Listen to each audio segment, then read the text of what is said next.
ক্ষেপণাস্ত্র আর ড্রোন হামলার পাশাপাশি ভারত চালিয়ে গেছে আরেকটি সমান্তরাল যুদ্ধ, বয়কট পাকিস্তান। সেই যুদ্ধ এবার গিয়ে ঠেকেছে তুরস্কে। পাক ভারত যুদ্ধে পাকিস্তানকে সমর্থন দেয় ভারতের বয়কট যুদ্ধের নতুন লক্ষ্য এখন আঙ্কারা।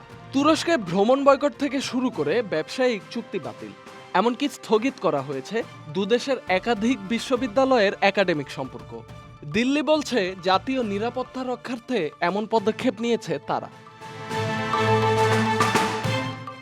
ভারতের বিরুদ্ধে যুদ্ধে তুরস্কের ড্রোন ব্যবহার করেছে পাকিস্তান, এমন খবর ছড়াতেই যেন আগুনে ফেটে পড়ে দিল্লি। সঙ্গে সঙ্গে বয়কট তুরস্ক রব ওঠে ভারতে।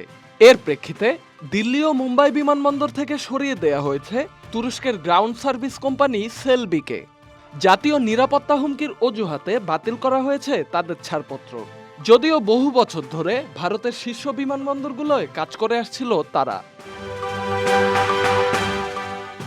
শুধু বাণিজ্য নয়, এবার বয়কটের ঢেউ লেগেছে শিক্ষাক্ষেত্রেও। ভারতের জওহরলাল নেহরু বিশ্ববিদ্যালয়, জামিয়া মিলিয়া ও মৌলানা আজাদ সহ একাধিক শিক্ষা প্রতিষ্ঠান তুরস্কের সঙ্গে একাডেমিক সকল চুক্তি স্থগিত করেছে। সবচেয়ে বড় ধাক্কা এসেছে পর্যটনে। কোভিড-19-এর পর থেকে তুরস্ক ও আজারবাইজান হয়ে উঠেছিল ভারতীয় পর্যটকদের জন্য সাশ্রয়ী ও জনপ্রিয় গন্তব্য। কিন্তু বর্তমানে এই দুই দেশে বেড়েই চলেছে ভ্রমণ বাতিলের হার।